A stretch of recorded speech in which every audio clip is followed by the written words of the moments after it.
All right, welcome back. This is the 2026 Virtual Residency Workshop. It is Monday, June 22, 2026. And this is our second session, mid-morning session on effective communication. And really, this is going to be foundational for everything we talk about the rest of the week. So I'm glad that you were able to join us because I think it's going to be a big win for you to see this discussion. So, a quick outline. We'll talk about research terminology in the context of talking to researchers. We'll talk about enterprise IT versus research computing. And this will give you a mechanism when you're talking to your administration to clarify why research computing has to be treated in a very different way from enterprise IT and why that's a good thing. The mindset gap, types of researchers, what to say to a researcher, how to find researchers, and how to find their projects. Okay. So how do we talk to researchers? Let's start with research terminology. So my first question to all of you is oxygen a metal? So I want everybody to put in the chat your answer, yes or no. Is oxygen a metal? Put in the chat, yes or no. Is oxygen a metal? Okay, a whole lot of no's, and one person said yes-ish. And here's a sometimes. Okay. But lots and lots of no. Okay. And the people who answered no are normal. And here's someone who said yes. And the people who answered yes, there's a very specific reason why they did. Okay. So, what is oxygen? Well, we know what it is in real life, right? From a chemical perspective, chemistry perspective, it's atomic number 8. It's a chalcogen. I don't know what the heck that means. You need it to be alive in most cases. There are, of course, life forms that don't use oxygen, but most life on Earth uses oxygen. It's also mission critical for fire, for rust, for water, and on and on and on and on, right? We all have a fairly intuitive feel for what oxygen is. Yeah? All right. But let's talk about the world of astronomy. And in fact, let's talk about a particular branch of astronomy called cosmology, which is the study of the entire universe over its entire lifetime. Now, my grad advisor, my PhD advisor, is a cosmologist. And so I was exposed to this fairly early on in my career, and it turned out to have a big payoff for me. So, what is the universe made of? Well, we can't really talk about what dark matter is made of. Nobody knows the answer to that question, but we can talk about what the visible matter in the universe is made of. And the answer is it's three-quarters hydrogen and just about one quarter helium and about 1% everything else combined. Okay, including oxygen, but everything else, right? So, hydrogen is 75%, helium is 24%, which is weird that there's a shortage of helium on planet Earth, but here we are. And then everything else, including oxygen and everything else, is 1%. All right, so what is a planet made of? Planets are made of metals. Now, it doesn't look like that from the outside because the mantle or the surface of a planet is typically made of silicates, so sand, and dirt. But the core, the innards of a planet are typically made of iron or nickel or whatever. So Earth's core, for example, 89% iron, 6% nickel, 5% everything else, right? In fact, here's a lovely reference you can take a look at for an article about why we paint barns red. And it turns out that because when stars die, they put off a whole lot of, and I think it turned out to be iron. And so it's really easy to get red and sort of reddish brown pigment. That's like the most common pigment on the planet. All right, well, what is a metal? All right, well, if you're a chemist, then the word metals has a very clear, specific, well-defined meaning. And here's a diagram I found somewhere that shows all the yellow bits are the metals, and all the orange bits are the semi-metals, whatever the heck that means, and all the green bits, which is not very much, are the non-metals. Okay? But to an astronomer, and especially to a cosmologist, metals means anything that isn't hydrogen or helium. Metals means other. Now, there are a couple of reasons for that. One is that planets are made of metals. And the other is that metals at sort of star temperatures and pressures, sorry, the innards of star temperatures and pressures start to have metal-like behaviors at those temperatures and pressures. Okay, so clearly the word metals means one thing to astronomers, especially cosmologists, and another thing to approximately everybody else in the world. So that raises the question, how do you know whether someone means the astronomy version or the normal people version? All right, projection. Here's another term, right? Common term. What does projection mean to a mathematician? What does it mean to a psychologist? What does it mean to a movie producer? And if you put them in a room together and you lock them in and say, discuss projection, how's that going to go? Right? What's going to happen? Because to a mathematician, projection means to take a higher dimension space and reduce it down to a lower dimension space. So, for example, take a 3D solid, like a cube, and reduce it to a 2D drawing where it's two squares and some diagonal lines connecting the corners of the squares, right?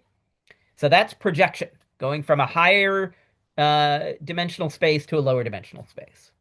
To a psychologist, projection means assuming other people are reacting to things the way you would react to those things.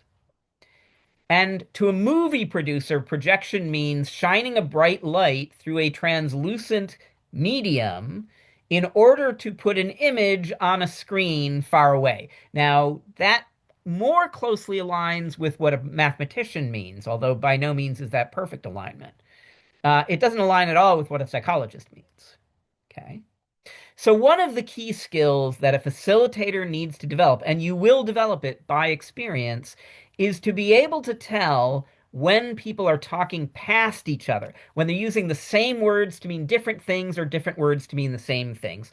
The classic example of this is the Who's on First comedy routine, where the comedian is talking about there's a baseball game, and one of the baseball players who's the first base player, they are named Who. That's their last name is Who. And another player, the second baseman, is named What, and so on. And the other person in this dialogue, in this comedy dialogue, is very confused because they can't follow the conversation at all.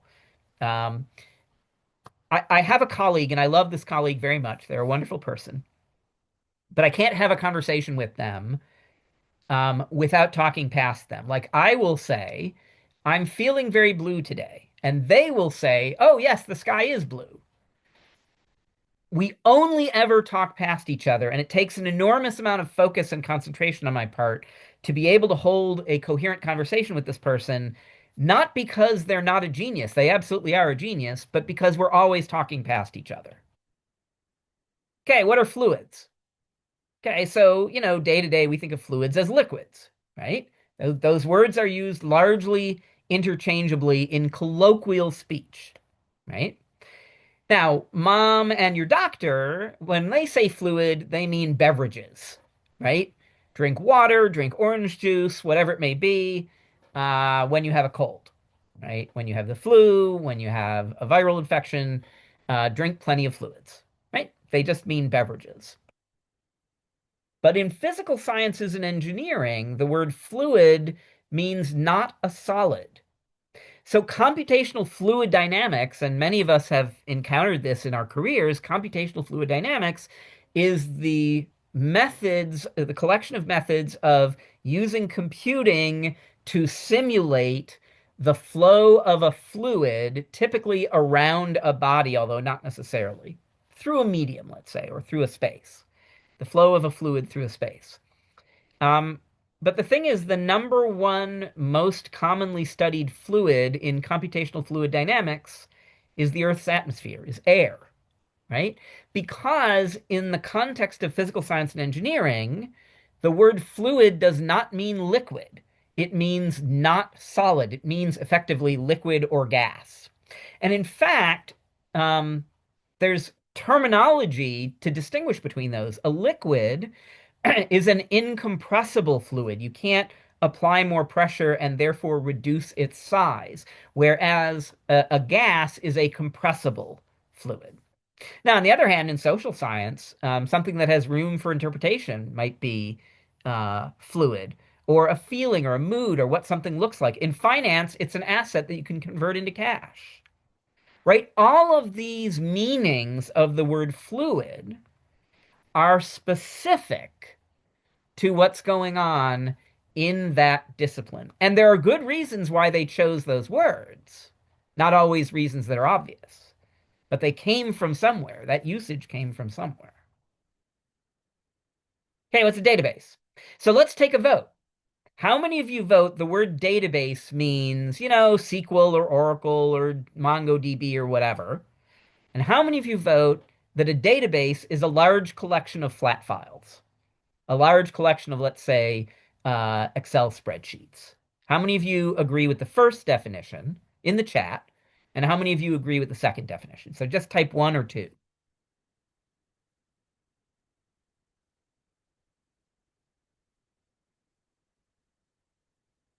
So if you're a computer scientist, you're definitely going to agree with definition one.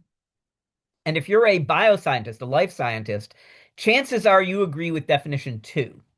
And in fact, when I um, communicate with bioscientists, I'm very careful when they say the word database to ask the question, when you say database, which of these do you mean? And usually they mean number two, and once in a while, they mean number one. Okay, what is the difference between data versus metadata? So each of you in the chat put your definitions or your interpretation of the difference between data and metadata.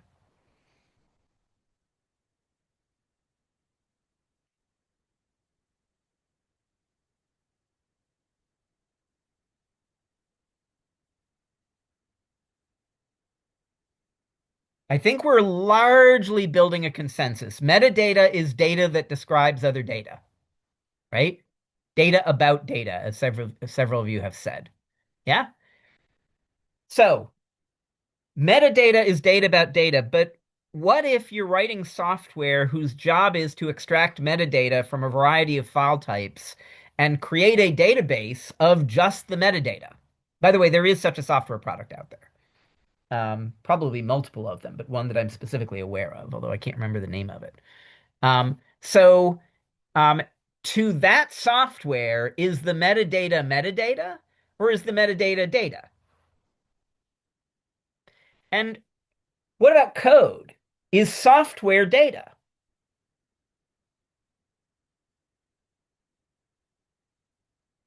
Data is measured quantity. Okay, if I am a large language model designer, what measured quantity does the text of the Shakespeare plays have?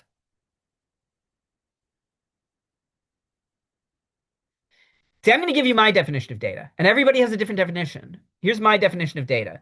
Data is anything that can be represented as bits.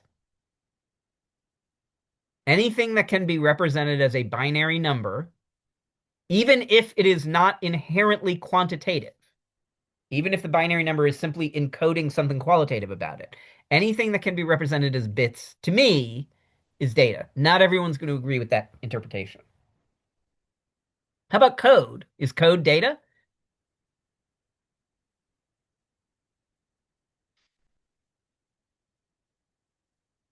Yeah, and with the LLMs, yes, the LLMs calculate the probability of appearing in a particular context. I think that's absolutely true. But I think that's the function of the LLM, not the question of whether it's data. Code is data. Some code is data.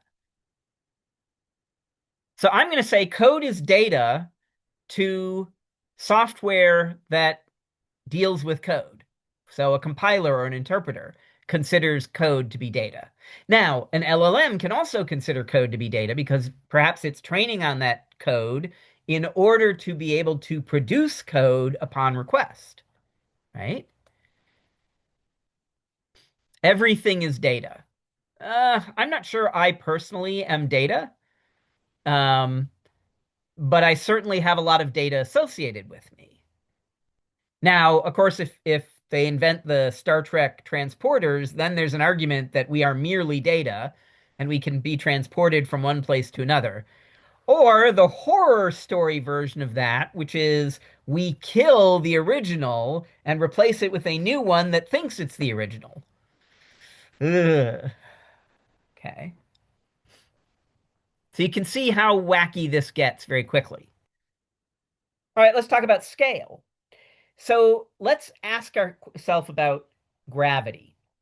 So suppose we're talking about quantum scale, right? Things the size of a quark. And we're talking about time periods of like femtoseconds or even attoseconds. I think that's smaller than femtoseconds. At that scale, how important is gravity? By contrast, if we look at the entire universe over its entire lifetime, how important is gravity?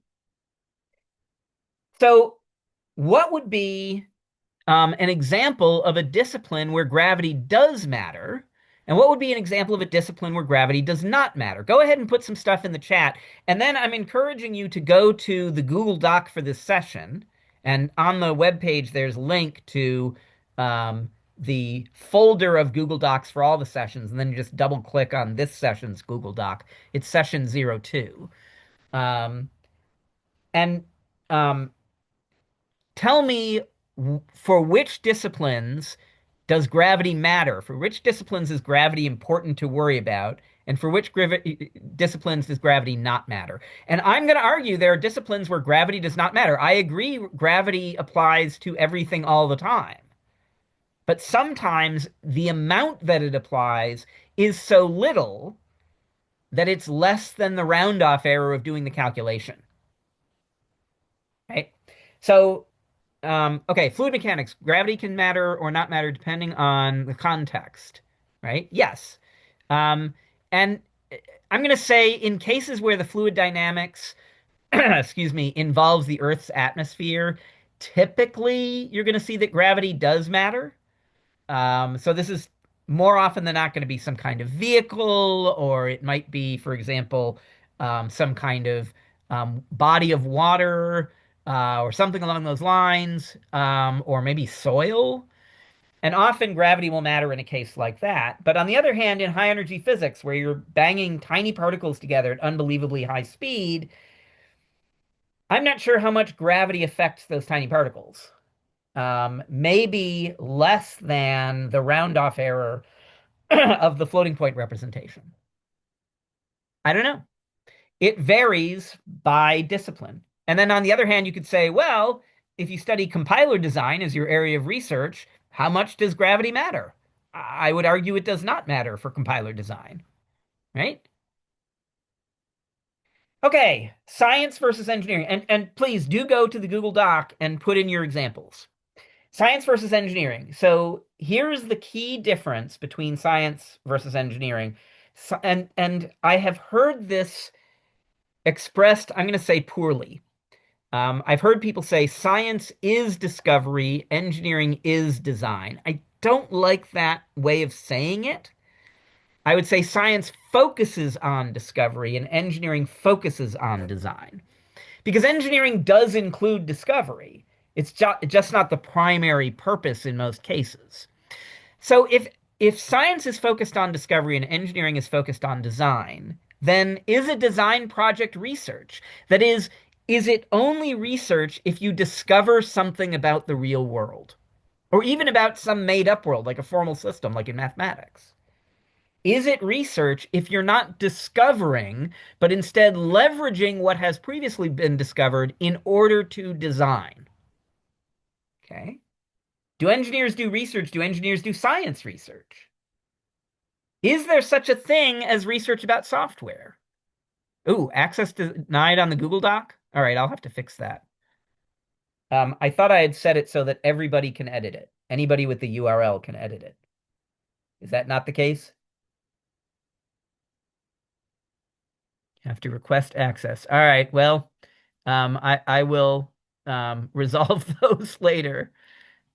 So the URL for the folder with all the Google Docs in it is on the workshop webpage repeatedly. Every session has a link to it. But if you're not able to edit, I'm going to have to track down what went wrong with that. Okay. Can you comment even if you can't edit? Let's find out. All right. I'll tell a story. Years ago, I was one of the advisors of an electrical engineering graduate student, and they did for their master's thesis, they did a software related project. And at their defense, um, okay, so it says you can request access. So go ahead and request access and I'll resolve those, but I got to figure out what's gone wrong. I thought I had taken care of this yesterday. Okay. So at their defense, one of their other advisors, who was a physical scientist, asked the question, how is this research? And so I had to patiently explain this exact issue, the difference between, yeah, the videos are not up yet, only the Google Doc. Um, so I had to request access. Sorry, I had to patiently explain to this physical science faculty member. Um, so engineering is focused on design, and the research is you create a prototype, and then you learn from that prototype and from the process of creating it. And this was complete news to this faculty member. They'd never heard of such a thing. Okay, computer science versus information technology. Aren't those the same thing? How many of you vote CS and IT are the same thing?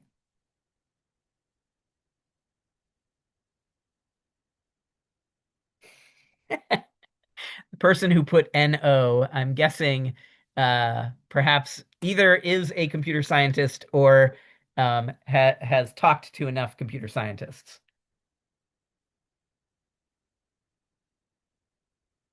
So years ago, I was on a research project that involved both some bioscientists and some computer scientists. And I was in a meeting with them. And one of the bioscientists referred to what the computer scientists did as IT. And there was dead silence.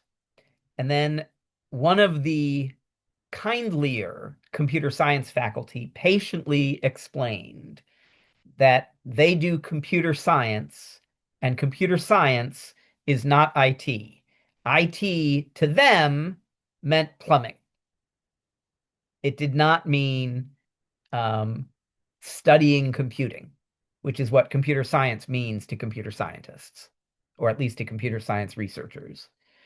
And by the way, this raises a question: do computer scientists even do research? I thought computer scientists were just there to help real researchers do their research. I was in, call it the opposite of that conversation. It was actually the same project as the one I was referring to a moment ago, where one of the computer scientists said, in effect, okay, so I created a working prototype, but it is not my job to make it useful. That is somebody else's job. So I have published the papers that I wanted to publish about this prototype, and I wash my hands of this project. Those were not the exact words, but that was the message, right? Okay. Is simulated data data? Now, I would argue, and you heard my definition before, data is anything that can be represented as bits. But I have a colleague in chemical engineering, um, and I was in a discussion with him about a specific research project that he was running that I was participating in, adding value to. And we were talking about him going to a conference to present a paper, and I referred to what the simulation had produced as data, and he stopped dead. And he said, oh no, that's not data. I can't call that data. I have to call that simulated data. If I call that data, I will be laughed out of the field. So in some disciplines, now on the other hand, working with meteorologists, they definitely consider the results of their simulations to be data, not observational data, but data. And so they're not picky about that aspect of the use of the term data, but the chemical engineers definitely are. Okay. So what are examples of disciplines that have different definitions of data than the ones that we think of as the normal definition of data. Here's another question. You know things. Do they know what you know? And I can give you the answer. No, they definitely do not know what you know. I mean, occasionally by sheer dumb luck, they may know something you know, but they don't know what you know. The most common thing in the world is to believe that other people do know what you know. And the second most common thing is to be dead wrong about that. They do not know what you know. And the real question you need to ask yourself when you're assuming that they know something is, where would they have learned it?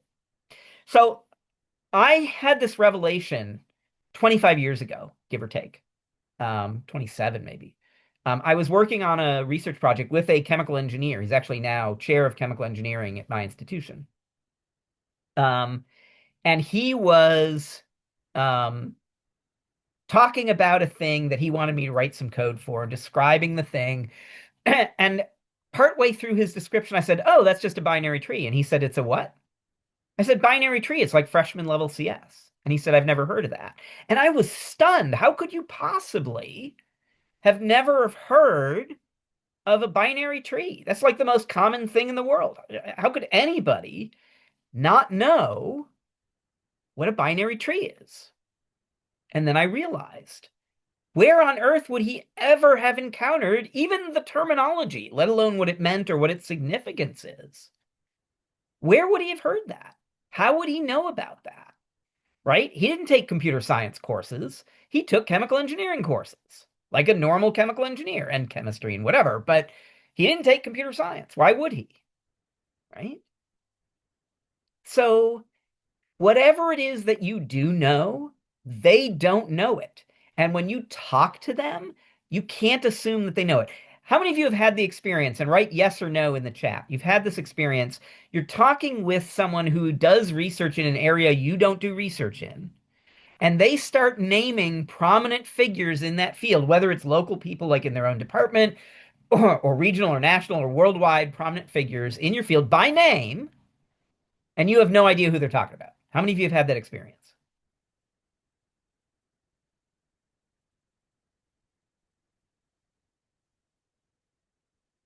Okay, so looks like everybody has had this experience.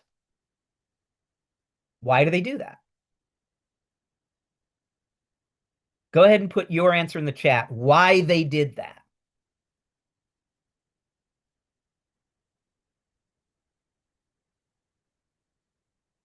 Why did they mention Janet Smith from the University of East Podunk and her amazing research in such and so? Why did she come up by name?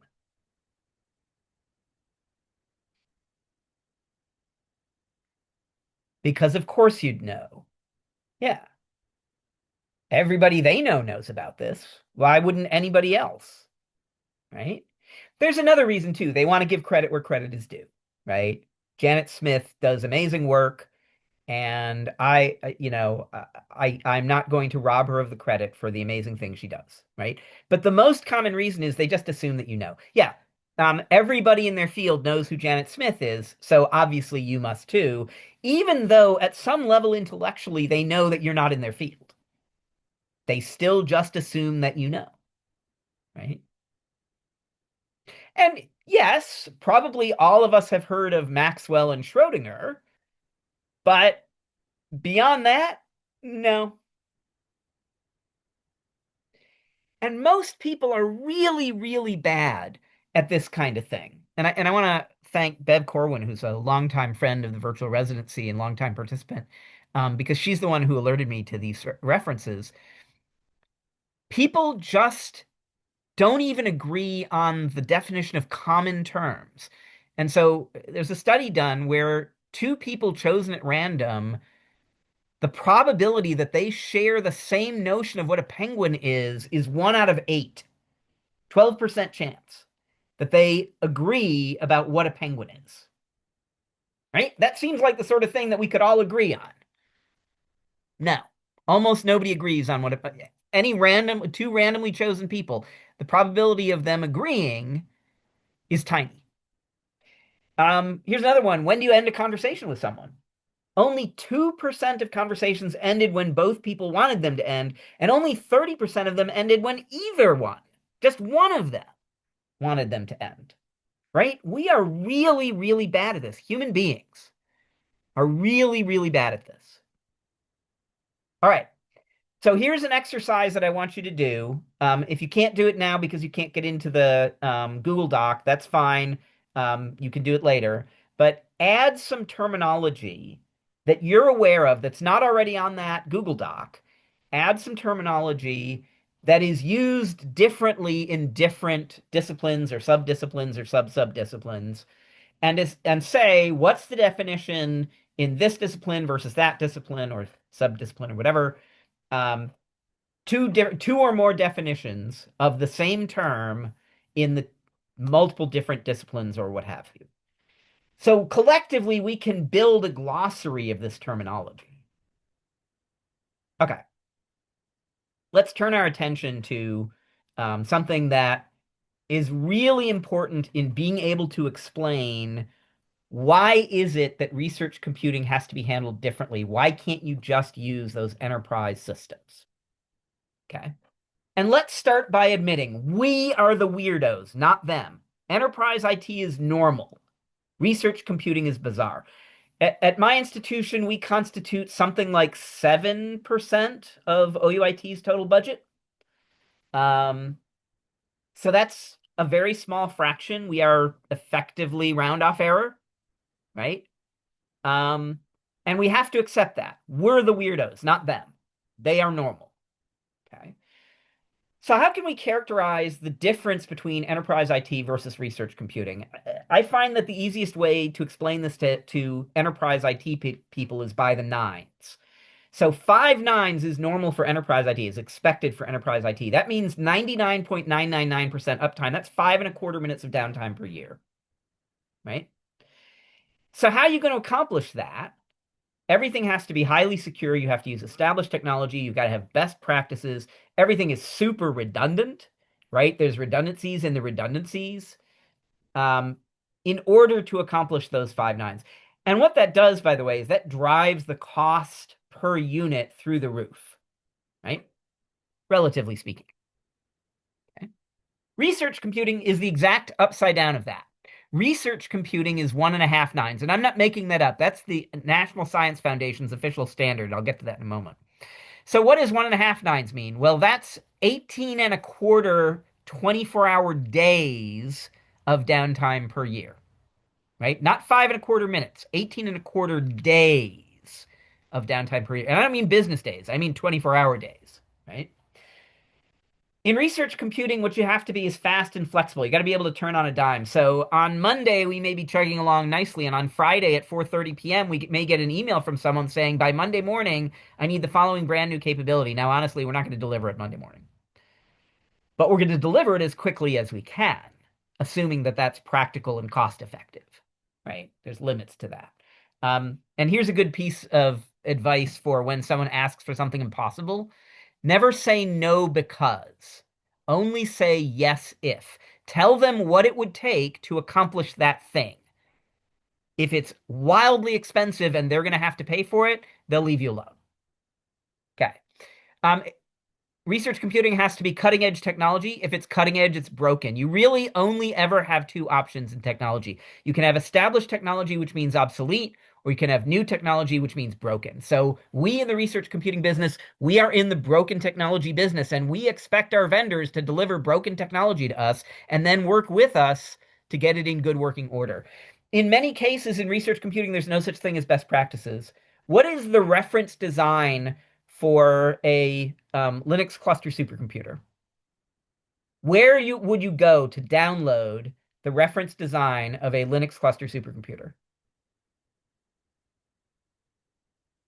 Or what company can you buy it from?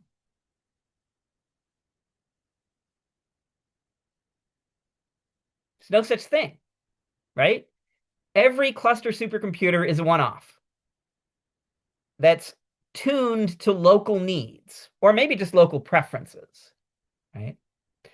Um, you're making decisions based on what your users need. And those decisions are going to be different from what our users need. Okay. So 1.5 nines, that's 95% uptime. I'm not making that up.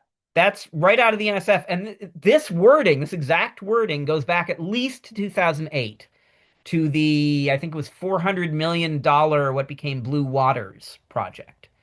Um, had exactly this text in it. And last year's, I think it was the Leadership Computing Facility solicitation, had this terminology in it as well, this exact wording as well.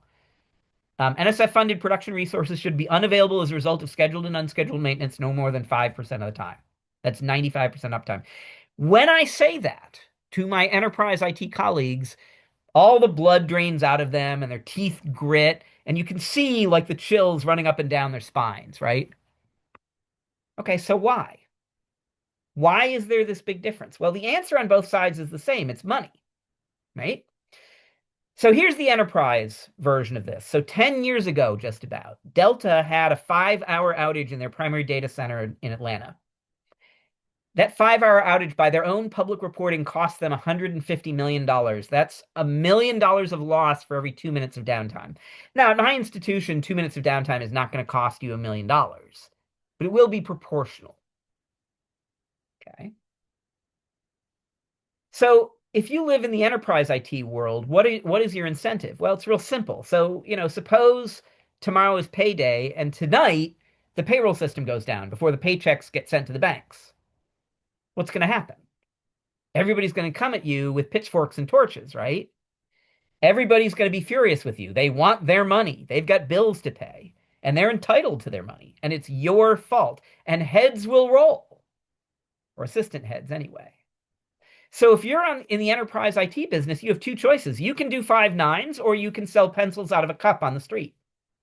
Those are your options. If you can't achieve 5 nines or near enough to, you will not be in the IT business very long, the enterprise IT business very long. On the other hand, on the research computing side, you want to be cutting edge, right? Turn on a dime, all that good stuff. And, if you're not cutting edge today, it's not the end of the world. But the longer you're not cutting edge, the longer these things wait, the less and less useful you are to your researchers and eventually get laid off. Okay, so how do we resolve this? So on the research computing side, we can afford to make mistakes. We can afford to screw up. It's okay. A machine that goes down from time to time is not the end of the world. And here's the way to think about it. On our machine at my institution, on any given day, there's between 10 and 100 people using it.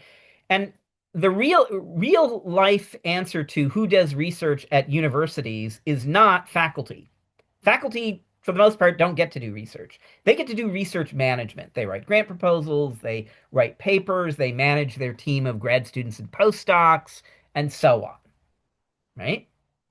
And they jealously guard their sabbatical, their 1 to 2 semesters per 7 years, because that's when they get to go somewhere and actually do research. And they come back and their eyes are big as saucers and they're all like, ooh, I got to do research. I'm so happy. Yay. And then they have to go back to doing research management.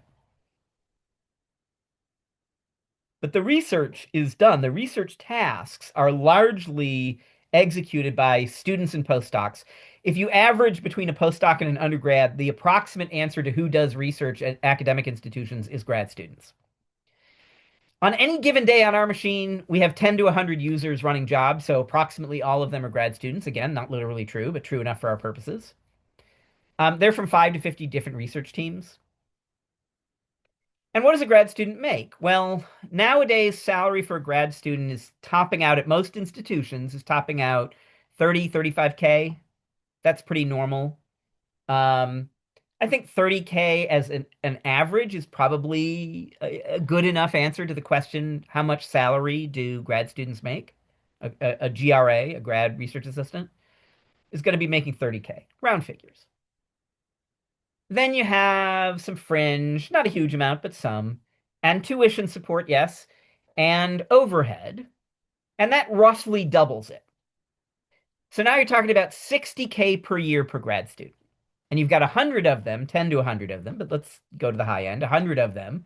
So that's $6 million worth of grad students on your machine. Now you divide that by 365, and that gives you the dollar value of lost productivity if you're down for 24 hours. That number is about $16,000. That's pretty manageable.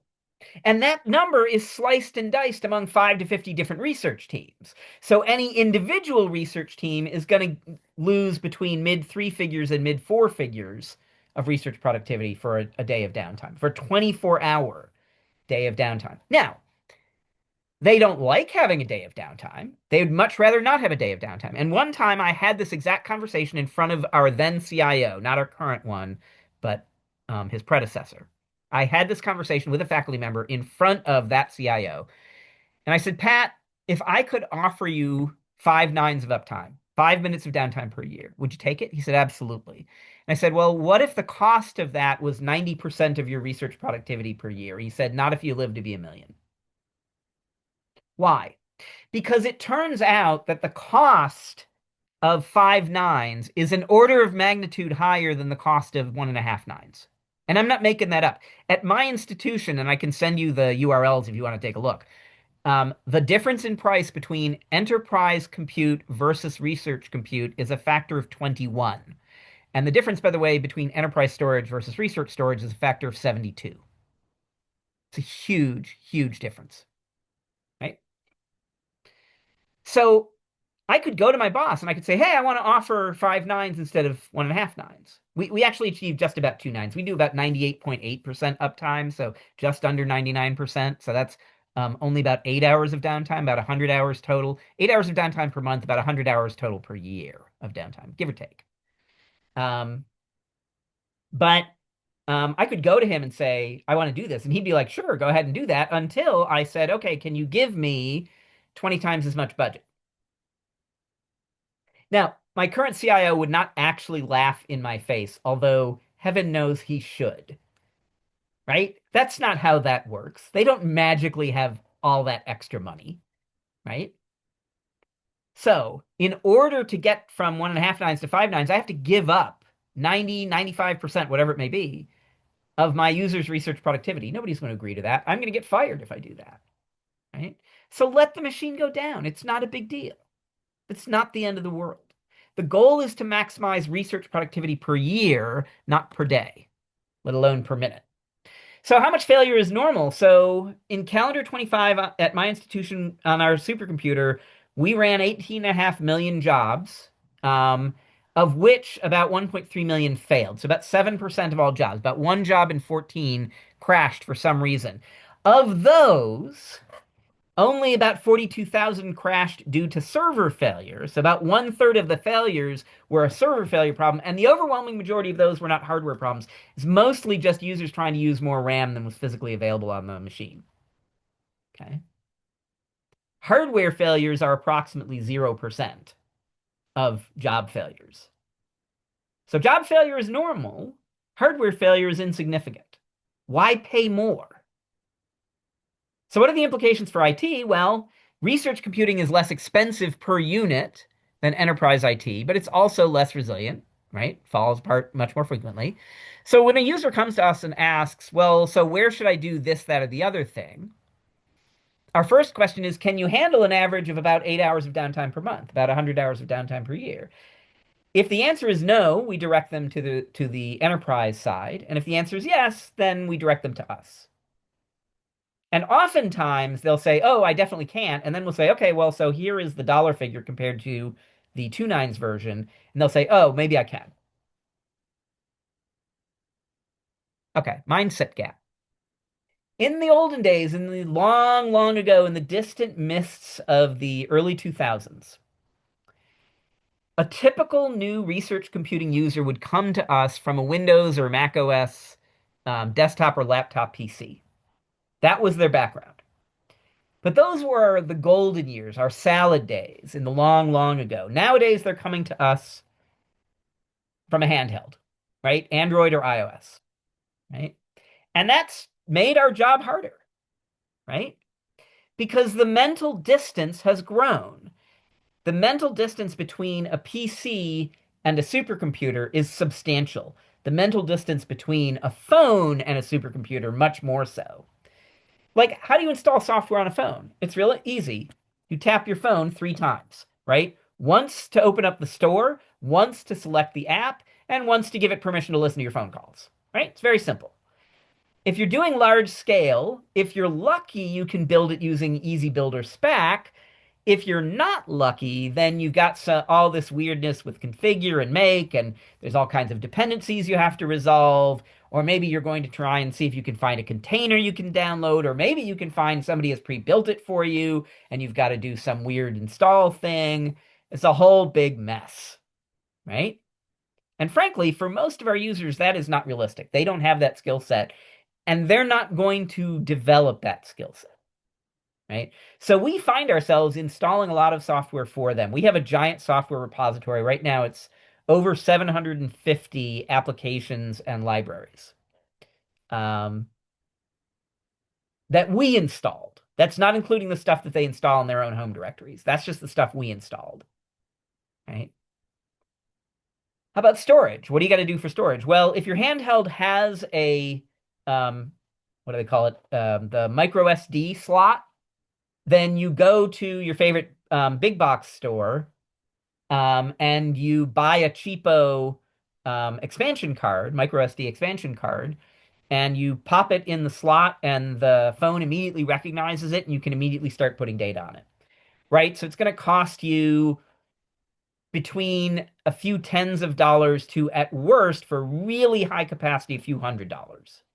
Right? And the installation is approximately no skill. Right?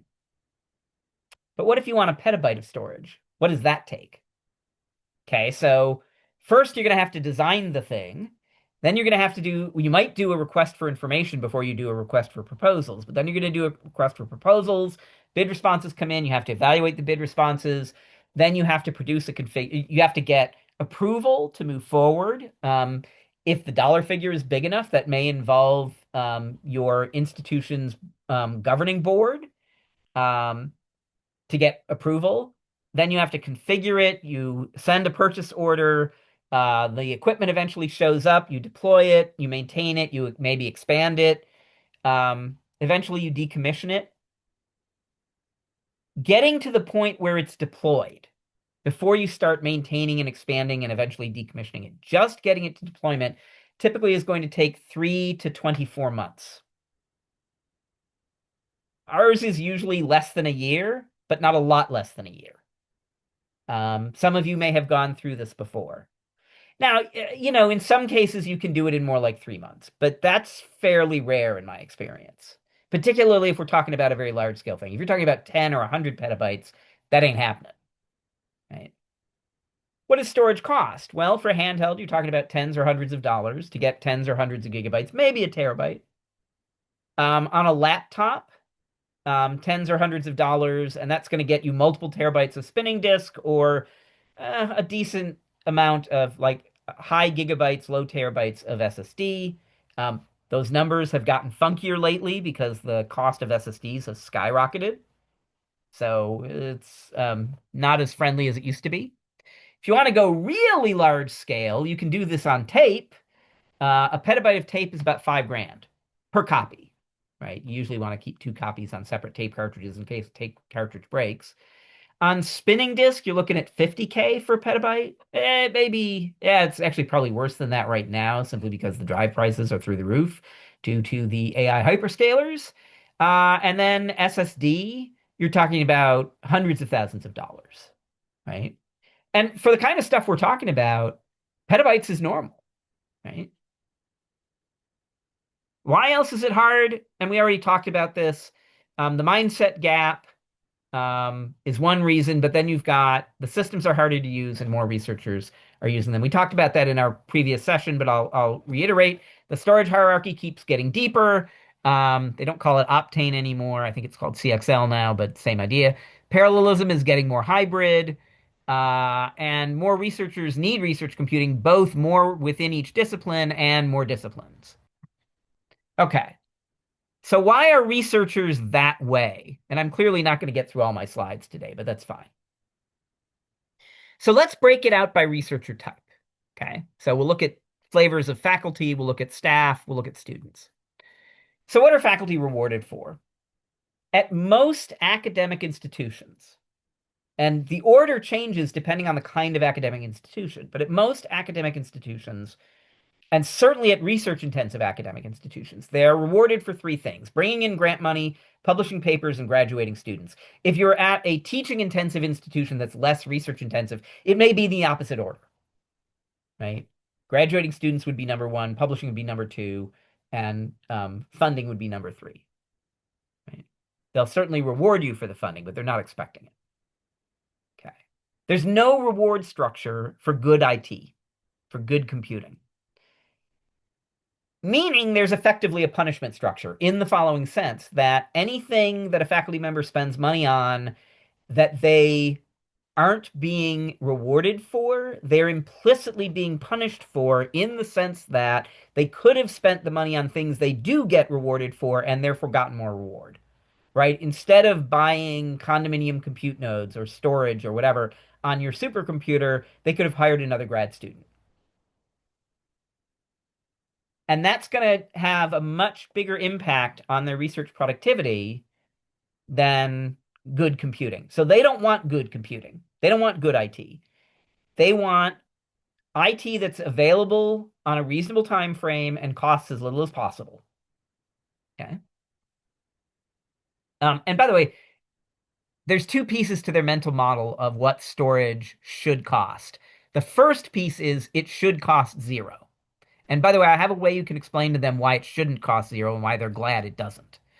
And the second version of that is it should cost the same as buying a laptop and a USB drive at your local big box store. Because that's their experience, right? They don't know any different. Okay. You can't deliver that price, so things get tricky. Here's how to explain to a faculty member why they should be glad that you're charging them instead of giving it to them for free. And by the way, we give them stuff for free, but not nearly as much as they need. So half of our supercomputer is condominium, and far more than half of our storage is condominium. They pay for it. All right. So why should they be happy that you're charging them? So here's the thing. We have a certain amount of money we can spend per year on computing stuff, research computing, hardware, and software. Certain amount of cash per year budget that we can spend on that. Let's say we spend it all on storage.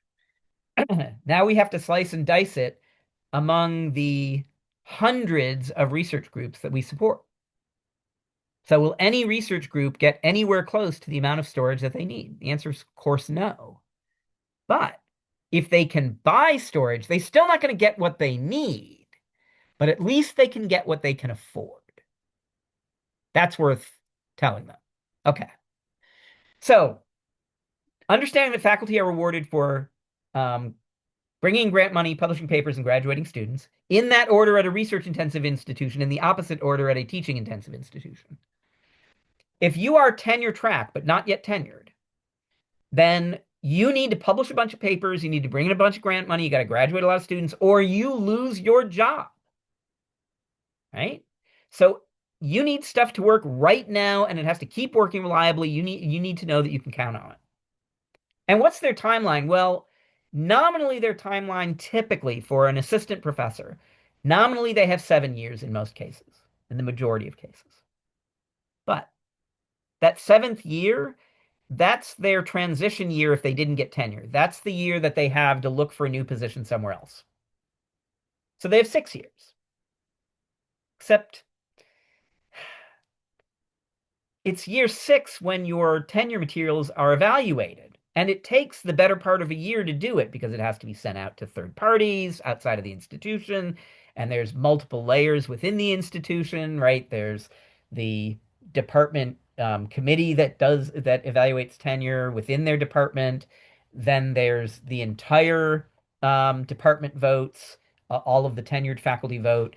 Then it goes to the dean of the college. Then it goes to the provost, then maybe it goes to the faculty senate committee, then it goes to the president, then it goes to your governing board, and all of them have to sign off on it. And the process takes on the order of a year or near enough to. Okay, so they have 5 years to do everything they need to do to get tenure, to get not a guaranteed permanent job, but as close to guaranteed permanent job as most people ever get anywhere near. Except that typically it takes 6 months. Now it's sometimes taking longer to get a journal article published. Well, and actually that can be true with conference papers too. I we submitted a paper um, on in February to the PERC conference, the PERC 26 conference. It's due today. The camera ready version is due today, which we're just about ready for. So you know how I'm spending my afternoon while we're running the workshop. And then it will appear in late July. So that's about 5 months for a conference paper, let alone a journal article. So really, as a tenure track faculty member, you've got 4.5 years to get everything done that you need to get to prove that you deserve tenure. That is not a lot of time. So yeah, they are very interested in things got to work now and they got to keep on working. All right, well, now what if you get tenure? All right, so now you've got tenure. Now I don't need to worry about that anymore, right? Well, the incentive structure hasn't changed, just the stakes, but I want a raise. I mean, like a good merit raise. I want a named chair because that's going to come with a chunk of money that either I can give myself as salary or I can spend on grad students and postdocs or whatever it might be. I want to be inducted into the national academies. I want, blah, blah, blah, blah, blah. There's a million of these, right? I want the incentives. So again, I've got to have stuff work now and keep working reliably. It's no different. Just because you got tenure doesn't mean you stop caring. What if you're research faculty, so you're not even on tenure track? Well, I pay for my salary through my grants, so I got to bring in the grant money. Otherwise, I'm laid off. There's nobody's volunteering to pay my salary. I got to publish a lot because if I'm not publishing a lot, I'm not going to get the next grant. And I have to have a track record of graduating students because my goal is to not be research faculty anymore. I want to be tenure track faculty because I want to be on hard money, not soft money. I want to be on internal funds, not external funds. I don't want to be on soft money forever. I've known people who've done it and made a very successful career out of it, but most people don't want to do that. Well, okay, what if I'm a postdoc? Well, I need to publish a lot or I'm not going to be a postdoc much longer, right? If I'm not publishing, I'm not useful to my postdoc advisor, so out I go. I need to learn how to bring in grant money because if I don't learn how to bring in grant money, then when I get the faculty position that I'm hoping for after my postdoc, right? If I was going into industry, I probably wouldn't bother doing a postdoc. I'm probably doing a postdoc because I want to be faculty. Yeah. So I'd better learn faculty level skills because when I get to that tenure track position, I've only got 4.5 years to make the magic happen. Right? Well, what if you're a student? The first goal of any student is to stop being a student. I mean, it's fun to be a student. I enjoyed being a student thoroughly. I loved it. It's a great lifestyle. Not a lot of responsibilities. Very laid back. But it cost a lot of money.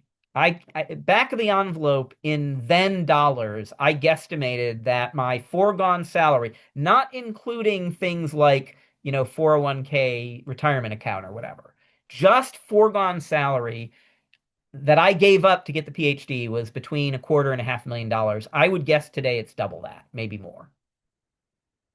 Okay, so you might be giving up $1 million in foregone salary, forget fringe, just salary, to get your PhD. So you got to get out of there. Anything that delays you graduating is bad news. Okay, research funding. What is the research funding model? It's real basic. A random amount of money shows up on a random date and is available for random duration. Now, you request how much, you request when it starts, you request the duration. But the program officers who make those decisions are not bound by your request. I had a case once, I was on a big grant with a whole bunch of other people, and I was an itty bitty tiny part of it. But they requested that it start, I think, in August, and instead it started in May. And they basically couldn't get any work done for the first 3 months of the grant because it started in May and they couldn't hire grad students to start in May because they couldn't commit to the grad students until the money banked. Right? And they didn't even know. We got very late notice that it was starting in May. We found out in, I think, April that it was starting in May. So there's no way to hire grad students for the summer, right? These things happen. We had asked for August, but we got May. It happens, right? Sometimes money has to get out the door by a certain date, right? They may change the duration of the grant. They may reduce your budget or increase it. I've had that happen once. I had my budget increased once. Not because I was so swell, but because they had some funds that had to go out the door by a deadline. So they redistributed those funds to a bunch of us, not just me. Um, as a general rule, grants favor researcher salaries and don't favor equipment, services, or non-researchers, right? So researchers don't get a lot of credit for equipment, for services, and for non-researchers. And they can't really typically commit to recurring charges because, if you've got a 3-year grant, in month 37, the cloud vendor or whoever is going to cheerfully delete all your data for you, right? That's a service they happily provide you because you're not paying anymore because you ran out of money. Now, some academic institutions do provide internal research funds, for example, through their endowment or what have you, but that's at scale to get a substantial amount of money that way. That's typically limited to the top institutions, right? And the problem with the top 25 or the top 50, let's say, problem with the top 50 is there's only 50 of them. What's your probability of success? At the NSF, historically, it's been about 25%. If you want one grant this year, you need to submit 4 proposals on average, right? And yeah, there's a lot of variation of that, but in round figures, that is generally true. How about research computing? How's research computing funded? It's usually a mix of some or all of the following. So internal funds that you get regularly, like you have some annual budget, internal funds that you get at random times, and some of you may be at institutions where at random you're told, oh, there's money for a supercomputer, or you go beg, can we have money one time for a supercomputer, right? You might get random grant funds. You might have state appropriations, but that might be in random years. I'll tell you, at my institution, we have carefully avoided trying to get a budget line in the state budget because the history within our state is when they have to make cuts, it's easy to cut the things you can cut, and it's impossible to cut the things you can't cut. And our head would be the first on the chopping block. So we would much rather not do that. We cheerfully take grants from the state government, but we don't want a budget line. Some states do that, and in fact, very successfully, but we're not one of them. Usage charges, right? Charging per core hour, what have you. There are some institutions that do that. That's not terribly common, but it does happen. Condominium purchases where researchers buy their own compute servers to be incorporated into the supercomputer, and that typically happens at random. Although some institutions kind of stack it up and say, once a year, we're going to do a big purchase, so get in on that while you can. Some institutions will do leasing, some will do buying, some do both. I mean, there's a lot of ways to do this, right? Some institutions ask their faculty, if you want time on the supercomputer, write a little mini grant proposal to request that time and justify why you need it. We don't do that here at my institution. And the reason we don't is because faculty have a fixed number of hours per year that they can spend writing grant proposals. There's an upper limit to how much time they can put into that. We would much rather that they spend that time getting more money into the university, getting external funding, than us deciding when and where they can run on a machine that's already paid for. We want more money. Okay, what to say to a researcher when you want to recruit them to come use your resources? So you can talk about cost. So this way of doing it, our way of doing it, is cheaper than the way you're currently doing it or the way you aspire to do it. Or for the same cost, this is how much better it is, right?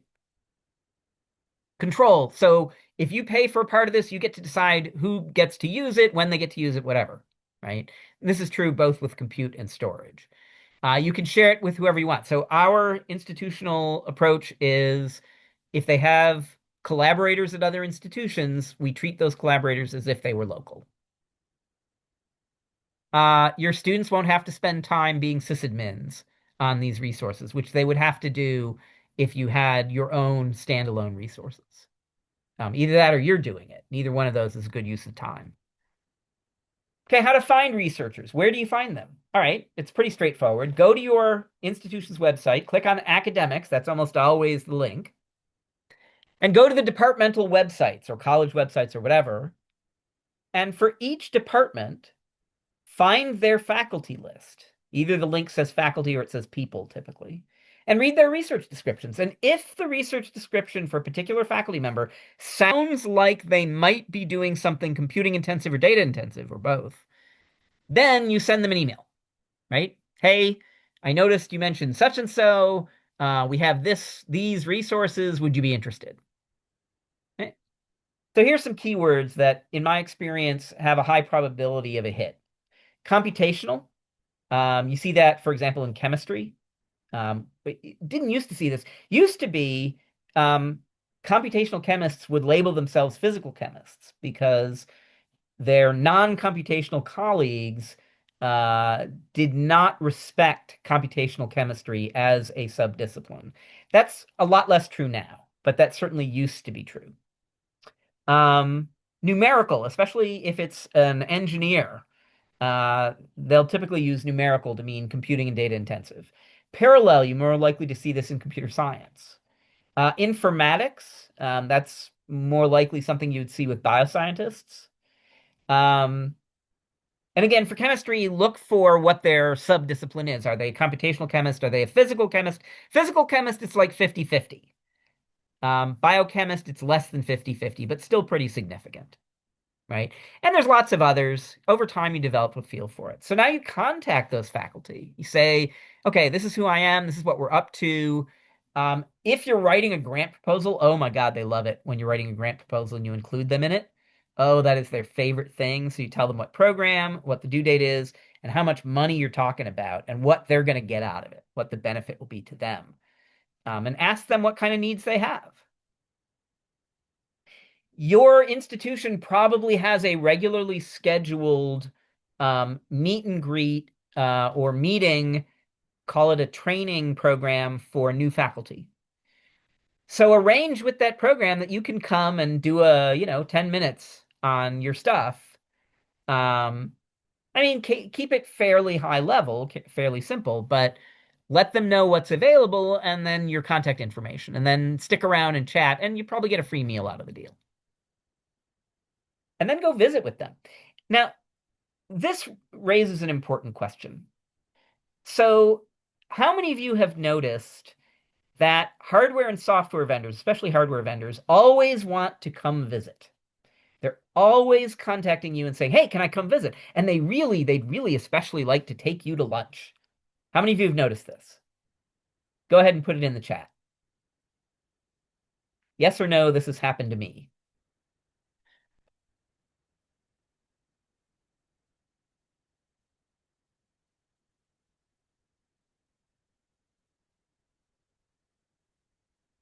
Okay, so far at least every answer has been yes. Okay. Why? Why do vendors want to come visit you? Why can't they just do it over Zoom or even better over email? Why do they want to come visit in person? What's the advantage? Because roughly speaking, it's all vendors all the time. They can see what we have. Now you can tell them what you have. Harder to say no. Why? You can't ignore them. They want our business. Well, yeah, but they want our business. That's true regardless. Aha!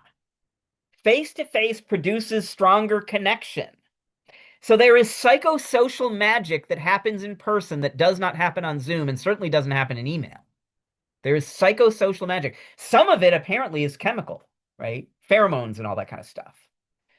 But, and I'm not a psychologist, I have no background in that, but there is something magical that happens in person where you trust people more, you believe in them more, you want to be around them more. And here's another thing that happens, by the way. If you've booked an hour with someone on Zoom and you complete the business that you had planned in 15 minutes, what do? On Zoom?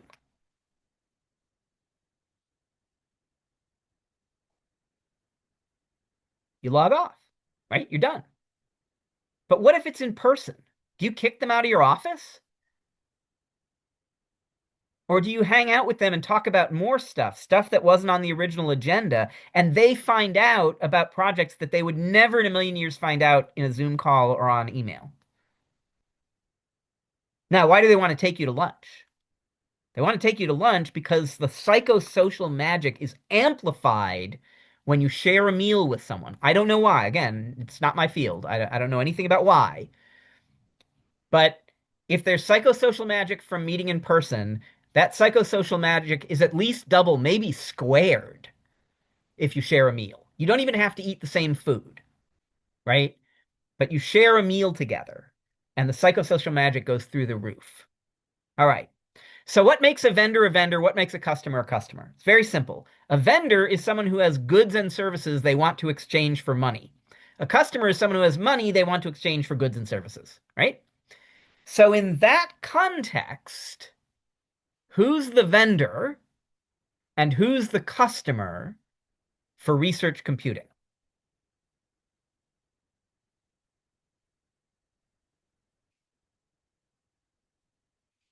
We're the vendor. The researcher is the customer. Now, by the way, if it's externally funded, research computing, then who's the customer? If you're getting a grant to deploy a science DMZ network, who's the customer for that project? It's the funding agency, right? So you have to be out and about in the community, being seen, interacting with people in person in order to be effective. So make an appointment to visit with these faculty. Even better, offer to take them to lunch. And if you can get your institution to pay for that lunch, that's even better. Although it may be worth paying for it out of pocket. The bang for the buck is very large. And ask them, kind of at a high level, what's your research about? What are the computing and data intensive aspects? What do you need? And then one of my favorite thought experiments, if you had an infinitely large, infinitely fast supercomputer, what would you do differently from how you're doing it now? Because that gets them projecting into the future and thinking about where they want to go, not just where they are today. The natural thing for faculty to do is think about, well, where am I right now? What can I do right now? What is a possibility right now? You don't want them thinking that. You want them thinking, where do I want to get to? What's my end goal? That's more valuable. Get them thinking about the future. Okay, so I already did the thing about talked about the adding in the terminology that means different things for different disciplines. Okay, and that's my talk, and I have time for a couple of questions. And you can do it by chat or by voice.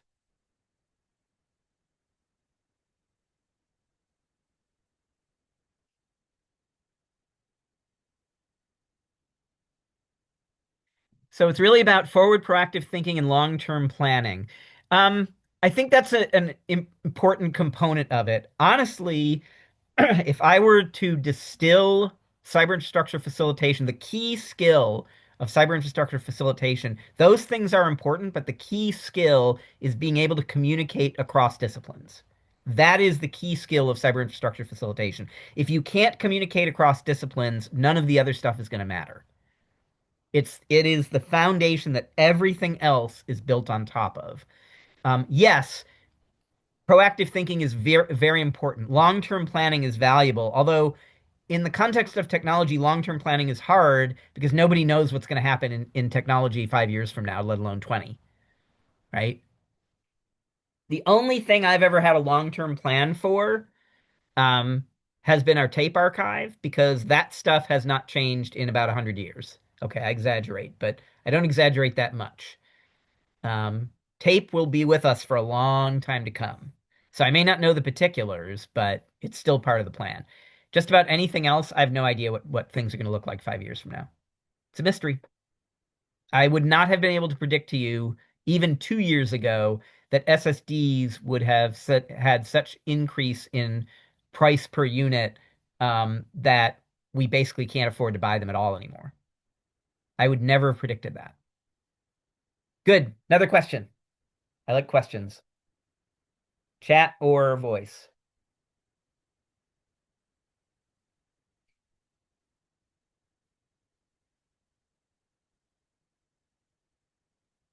Okay, then in that case, let's go ahead and wrap up. Um, and I'll stop the recording. And we are taking a 90-minute lunch break, so we will be back in an hour and a half. So that's 2:30 Eastern, 1:30 Central, 12:30 Mountain, 11:30 Pacific. And oh, how do you stay cutting edge but not get sucked into a hype cycle? Um, Usually the hype cycles are pretty identifiable. Talk to your users about what they expect to need and what kind of research they're doing. Now, this is obviously a fuzzy thing because they may have needs coming up that you know about technologies that would fit well that they don't. And so it may be worth investing in those technologies, even though they haven't brought up that specific technology. Um, but remember, cutting edge is also a relative thing. Cutting edge means more cutting edge than enterprise. Okay, let's stop the recording here. I'm trying to stop the recording.